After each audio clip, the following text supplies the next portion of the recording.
Wali Songo itu waliyun min auliyaillah. Auliyaullah Wali Songo itu, Pak. Dan nasab Wali Songo itu jalurnya kepada Ahmad Khan. Terus itu ya Abdul Malik, Ahmad Shah Jalal, terus sampai Ubaidillah. Berarti Wali Songo juga Habib. Sama-sama Habib. Kenapa kok udah dipanggil Habib? Al-Fakir datang kepada Habib Yahya, Habib Lutfi bin Yahya. Nah, Al-Fakir datang kepada Habib Lutfi. Beb, kenapa sih kalau Wali Songo itu kok disebut Habib? Oh begini Gus, dulu di zaman Belanda kalau ketahuan itu zuriyah Rasulullah pasti akan dipersempit dakwahnya, makanya disimpan kehabibannya dulu, seperti itu kata beliau ya.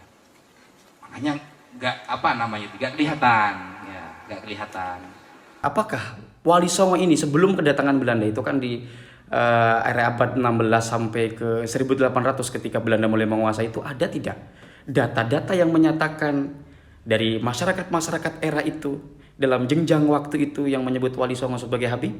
Ada tidak penyebutan itu kepada Wali Songo? Monggo ini untuk dijawab ya.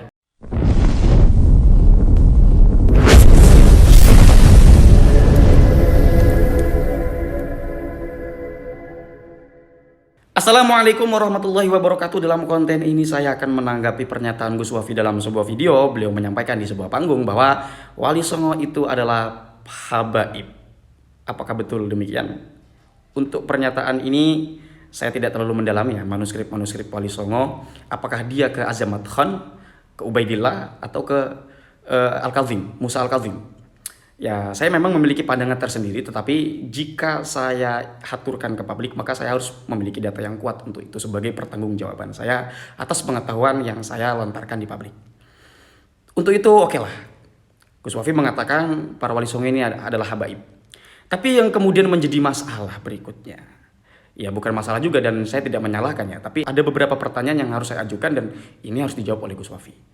Ketika Gus Wafi mengatakan bahwasannya kenapa para Wali Songo tidak disebut Habib, dan jawabannya beliau mendapatkan sebuah informasi dari tokoh tertentu yang intinya kenapa Wali Songo tidak disebut habaib itu karena takut dicari Belanda katanya. Dan kalau ketahuan Belanda maka dakwanya akan dipersempit. Pernyataan seperti ini kalau kita tinjau secara penalaran sejarah, maka kita akan menemukan kerancuan. Bagaimana mungkin Wali Songo tidak disebut habaib takut dicari Belanda sementara Belanda ketika era Wali Songo itu belum ada? Ya pertanyaannya kapan Wali Songo datang ke Indonesia? Kapan Belanda datang ke Indonesia? Wali Songo ada di Indonesia untuk pertama kali itu awal abad 15, sementara Belanda di akhir abad 16. Ini jarak yang terlampau jauh untuk kemudian disebutkan bahwa ketika Wali Songo tidak disebut Habib, takut dicari Belanda. Oh mungkin yang dimaksud Gus Wafi itu adalah keturunan-keturunan Wali Songo, yang jika keturunan Wali Songo atau keluarga Wali Songo atau jamaah Wali Songo menyebut para Wali Songo itu sebagai habaib, maka ya akan dipersempit dakwahnya oleh para Belanda. Kolonialisme Belanda. Ini juga kita harus bereskan tentang koloni, kolonial, dan kolonialisme sejak dalam pendefinisian. Tapi itu kalau dibahas nanti agak jauh lah. Kita balik lagi ke persoalan tadi.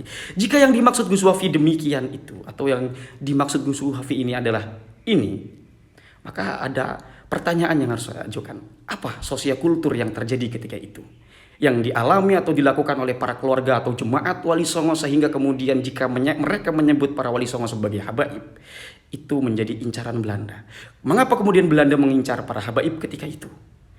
Dan seeksis apa Habib ketika itu di Indonesia? Penyebutan Habib. Ya, Belanda ini kan mencari habaib, tentu Habib itu kan secara otomatis sudah eksis. Nah, apakah betul habaib ketika itu di era Belanda di keterangan apa atau pada masa itu sudah eksis sehingga dia dicari? Kemudian mengapa dicari? Ini juga adalah pertanyaan yang kemudian harus dijawab. Dan ini kalau kita mau tarik mundur sejarahnya tadi tentang kedatangan Belanda di Indonesia, apakah langsung menjajah? Tidak. Kolonialisme itu baru dimulai tahun 1800 ketika VOC dinyatakan bangkrut. Baru kemudian pemerintahan Belanda secara resmi mengambil alih di situ. 1800 ini kalau itu makanya di sini para sejarawan berbeda pendapat. Ada yang mengatakan Indonesia hanya dijajah selama 44 tahun saja, ada yang mengatakan 142 tahun dan seterusnya. Apalagi Aceh itu baru ditaklukkan tahun 1901 tepat ketika pemimpin atau presiden pertama kita lahir.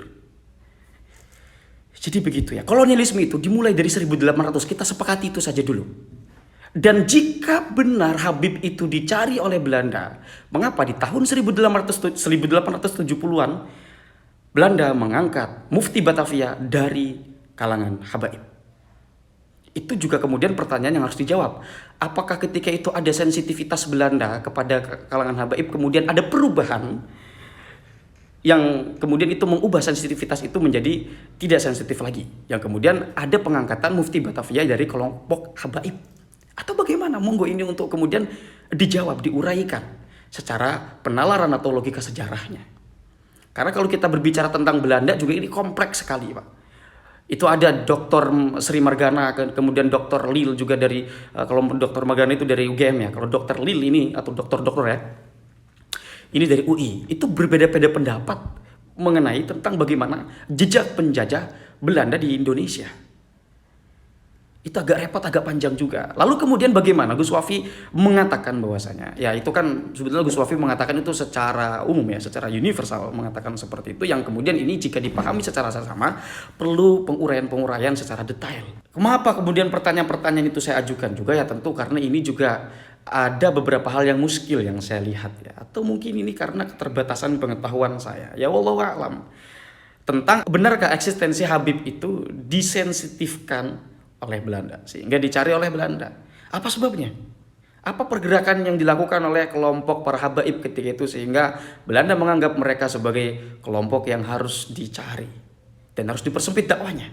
Dan jika keterangan itu ditemukan, apa kemudian kaitan atau relevansi ini terhadap penyematan Habib kepada Wali Songo? Sehingga Wali Songo itu harus disembunyikan dari gelar Habib. Atau apakah Wali Songo ini sebelum kedatangan Belanda itu kan di area abad 16 sampai ke 1800 ketika Belanda mulai menguasai, itu ada tidak data-data yang menyatakan dari masyarakat-masyarakat era itu dalam jenjang waktu itu yang menyebut Wali Songo sebagai Habib? Ada tidak penyebutan itu kepada Wali Songo? Monggo ini untuk dijawab ya. Karena yang saya ketahui itu orang-orang Belanda atau kolonialisme mencari orang-orang Indonesia itu dari kalangan tarekat. Jadi mursyid-mursyid tarekat itu yang dicari. Orang-orang tarekat yang dianggap berbahaya itulah yang kemudian dicari oleh Belanda. Yang itu berkaitan dengan pergerakan politik mereka. Yang bahkan Mufti Batavia sendiri, Habib Utsman bin Yahya, mengatakan bahwasanya pergerakan perjuangan masyarakat Banten itu adalah sebagai pemberontakan terhadap pemerintahan Belanda. Nah, jadi seperti itu ya. Yang dicari itu adalah memang gerakan-gerakan tarekat. Tidak spesifik kepada kelompok Habib itu sendiri. Atau ini karena keterbatasan pengetahuan saya? Atau ada uraian-uraian tertentu memang ada sensitivitas kolonialisme kepada Habib itu? Itu monggo untuk diuraikan ya. Jadi itu ya yang pertanyaan-pertanyaan ini sebetulnya pertanyaan-pertanyaan secara umum saja. Karena tadi saya baru melihat video dari Gus Wafi, muncul pertanyaan-pertanyaan di dalam benak saya dan kemudian saya kolerasikan tentang pengetahuan saya terhadap pergerakan kolonialisme Belanda. Pra-kolonial dan pasca VOC. Karena mengapa jika pengetahuan itu disampaikan begitu saja tanpa uraian-uraian yang detail itu tidak membuat orang atau masyarakat itu memiliki semangat untuk membaca. Kita tahu kan ya, kalau masyarakat dikasih tahu apapun itu cuma mangguk-mangguk saja gitu ya.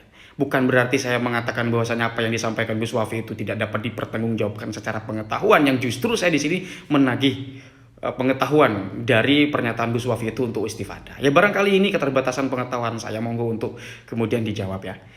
Jadi itu saja teman-teman yang dapat saya sampaikan. Mudah-mudahan ada manfaatnya. Jika ada kesalahan tadi yang saya sampaikan, entah dari sisi pertanyaannya atau penyampaiannya atau apapun itu, mohon dimaafkan. Basically kita sesama saudara harus menjunjung tinggi nilai keilmuan dan juga persaudaraan di antara kita. Berbeda apapun atau kita berbeda mengenai satu dan lain hal, jangan sampai itu membuat kita berpecah belah sebagai sesama saudara muslim. Hadanallahu wa iyyakum ajma'in. Sekali lagi saya katakan mudah-mudahan ada manfaatnya walaupun satu huruf. Wassalamualaikum warahmatullahi wabarakatuh.